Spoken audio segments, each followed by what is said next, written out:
RS Praveen Kumar BSP అంటే Bahujan Samajwadi party AP వింగ్కి head అయిన ఆర్ఎస్ ప్రవీణ్ కుమార్ మాజీ ఐపీఎస్ అధికారి. ఈయన బీఆర్ఎస్ అధినేత కేసీఆర్ని కలవడం ఇప్పుడు పెద్ద ట్రోలింగ్ మారింది. ఎలా రెస్పాండ్ కావాలో అర్థం కావట్లేదు. ఆర్ఎస్పీ గారు, గత 2 సంవత్సరాలుగా మీరు బీఆర్ఎస్ మీద చెప్పినవన్నీ తప్పులైనట్టేనా? అప్పుడు దుర్మార్గుడిగా కనిపించిన కేసీఆర్ ఇప్పుడు హీరో అయ్యాడా? గాడిద మీద ఎక్కి అయినా పర్లేదు, మీరు ఎంపీ అవ్వాల్సిందేనా? రేపు అపాలజైజ్ డాంకీ. రేపు బీఆర్ఎస్ కేంద్రంలో ఎవరికి సపోర్ట్ చేస్తుందో మనకు తెలియదా? రాజ్యాంగాన్ని ఎవరు రద్దు చేస్తారో మీకు తెలియదా? రాజకీయాల్లో విలువలు ఉండవనే వాదనను మీరు కూడా అనుసరిస్తారా? అన్యాయం, పోలీస్ బాస్ కరెక్ట్ కాదు, మీ స్టెప్ రాంగ్ అంటూ ఆకునూరి మురళి అనే ఒకనొక రిటైర్డ్ ఐఏఎస్ అధికారి, ఈయన గురించి చాలామంది వినే ఉంటారు. చాలా ప్రముఖుడు, విప్లవకారుడు లాంటి మనస్తత్వ సరళి ఉన్నవాడు. ఇప్పుడు ఓవరాల్గా ఆర్ఎస్ ప్రవీణ్ కుమార్ భిన్నంగా ఏమైనా చేశాడా అని చూసుకుంటే నిజంగా భిన్నంగా బహుజన్ సమాజ్వాదీ పార్టీ యొక్క ఆచారాలకి, మాయావతి ఇప్పటి వరకు ఏర్పాటు చేసిన రూట్ మ్యాప్కి, ఆమె అనుసరించిన విధానాలకి భిన్నంగా ఈయనేమి పెద్ద గొప్పగా ఇదవల.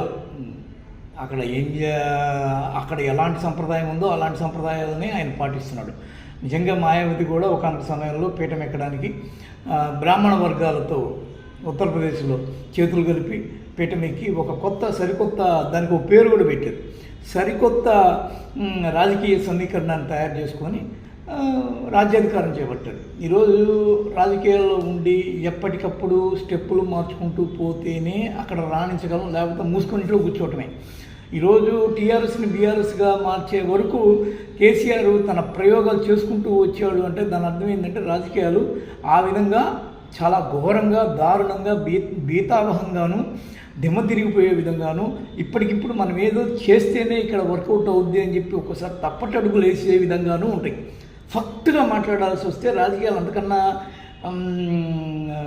ఎక్కువ తక్కువ ఎవరు చేయరు, ఎగ్జాక్ట్గా అట్టగా చేయాలి.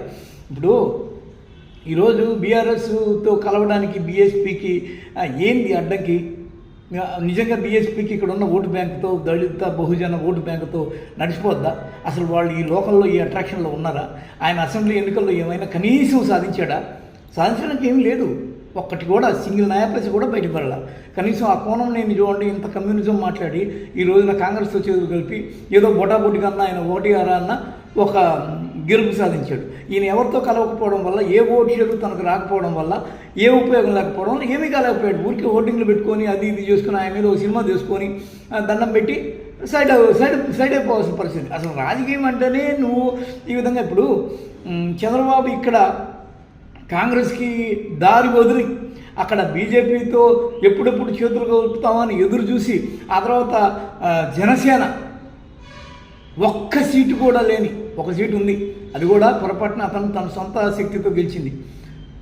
జనసేనని పట్టుకొని ఈ రోజున జనసేన ద్వారా ఏదో ఒకటి సాధిద్దామన్న ఒక ఆలోచనతో మళ్ళీ రేపేదన్నా అతను 4-5 గెలిస్తే అతన్ని ఎడంకాలతో కొట్టి అతని వాళ్ళని కూడా తీసేసుకొని ఇలాంటి గందరగోళాలకి నెలవు రాజకీయాలు.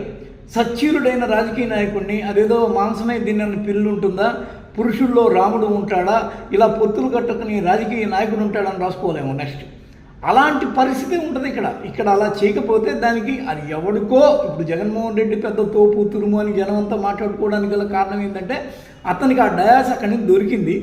అప్పటికీ వాళ్ళ నాన్న అలాంటిది అంత స్ట్రైట్ అవే రాజకీయాలను చేయలేకపోయాడు. ఈరోజు రాజశేఖర రెడ్డి ఏం చేశాడు? 2004 గెలవడానికి ముందు ఎక్కడో లోపల పాతాళంలో పాతుకుపోయిన ఒకనొక తెలంగాణ ఉద్యమాన్ని చిన్నారెడ్డి లాంటి వాళ్ళని బయటికి తీసి, చిన్నారెడ్డి లాంటి వాళ్ళని బయటికి తీసి వాళ్ళకి ఇచ్చి 4 మంచి సంతకాలు పెట్టించి ఎక్కడో సోనియమ్మకు పంపించి ఇలాంటి ఉద్యమం ఒకటి ఉందని చెప్పి ఐడెంటిఫై చేసి వాళ్ళని రెచ్చగొట్టి మొదలుపెట్టాడు. రాజకీయం అంతే, అట్ట చేయాలా. ఇంకా చాలా ఘోరాలు కూడా చేసుంటాడు ఆయన నిత్య అసంతృప్త బాధ అని పేరు ఉంటుంది. ఎవరెవరి మీద ఏమేమి చేయించాడో లిస్టులు తీస్తే చాలా భయానకంగా ఉంటుంది. ఈరోజు జగన్మోహన్ రెడ్డి అనేవాడికి ఆ స్కోప్ రాలేదంటే వాళ్ళ నాన్న వేసి పెట్టిన డయాసు. ఆర్ఎస్ ప్రవీణ్ కుమార్కి ఇక్కడ ఏముంది డయాసు? అలాంటివి స్ట్రైట్ అవే నేరుగా వచ్చేసి జనాల గుండెల్లో దోచుకోవడానికి లేవు. కేటీఆర్కే దిక్కు లేదంటే ఆర్ఎస్ ప్రవీణ్ కుమార్కి ఏం దిక్కు ఉంటుంది? ఇవి రాజకీయాల్లో ఒక భాగము. ఈ భాగంలో నువ్వు పార్టిసిపేట్ చేయకపోతే ఇప్పుడు ఆకునూరు మురళిలాగా సైలెంట్గా రిటైర్డ్ ఐఏఎస్ అని చెప్పి పైన రాసుకొని యాక్టివ్ మురళి ఐఏఎస్, అదేంటి ఐఏఎస్ రిటైర్డ్, ఒక బ్లూ టిక్ పెట్టుకొని సైలెంట్గా కూర్చొని నీతి వచ్చినా చెప్పుకోవాల్సిందే. వేరే మార్గం లేదు. మురళి గారు, మీరు అనుకున్నంత ఈజీ కాదు. చాలామంది జర్నలిస్టులు అనుకున్నంత తేలిక కాదు రాజకీయాలు అనుకోవడం అంటే. ఎన్నో ఎత్తుకు పై ఎత్తులు, కుయుక్తులు అవన్నీ వాడి ఎన్నో సమీకరణాలు చేసి ఈరోజు వైఎస్ఆర్ ఫ్యామిలీలో చూడు, రెడ్డి, బ్రాహ్మణ్, కమ్మ, ఎందుకు ఇవన్నీ కులాన్ని కలుపుకోవడం, రక్తాన్ని ఎందుకు అంత మదనం చూసుకోవడం అంటే తప్పదు. రాజకీయాల్లో అదొక హ్యాబిటేషన్. అలా ఉంటేనే నలుగురు అట్రాక్ట్ అవుతారు. అది ఇప్పుడు ఈయన మాట్లాడింది అదే ఛాందస్వాదంతో కూడుకున్నది. మరి ఇదే అక్కడ ఈ హెడ్ క్వార్టర్లోనే దిక్కు లేదు. వాళ్ళతో వీళ్ళతో కలిసి కలవకపోతే రాజ్యాధికారానికి ఛాన్స్ లేదు. ఇప్పుడు యోగి వచ్చేసాక నాకు తెలిసి అలా కలుపుకున్నా కానీ యూజ్ లేదు యూపీలో. అక్కడ మెయిన్ హెడ్ క్వార్టర్లోనే దిక్కు లేదంటే ఇక్కడ సైడ్ క్వార్టర్లో ఏముంటుంది? ఇవేవి తెలియకుండా రాజకీయం వంట చేస్తున్నావా, నీ నీటి ఇంతేనా, నీ అందులో ఆయన బ్యాక్గ్రౌండ్ చాలా ఘోరంగా ఉంటుంది. ఎంతమందో ఓసీలని ఏడిపించి ట్రాన్స్ఫర్లప్పుడు ఈయన అడిగితే ఆ రోజుల్లో వాళ్ళు మనం నడిపిలేదా, మనం ఏడిపిస్తే తప్పేమని చెప్పి ఓసీ క్యాండిడేట్ని విపరీతంగా ఏడిపించాడంట.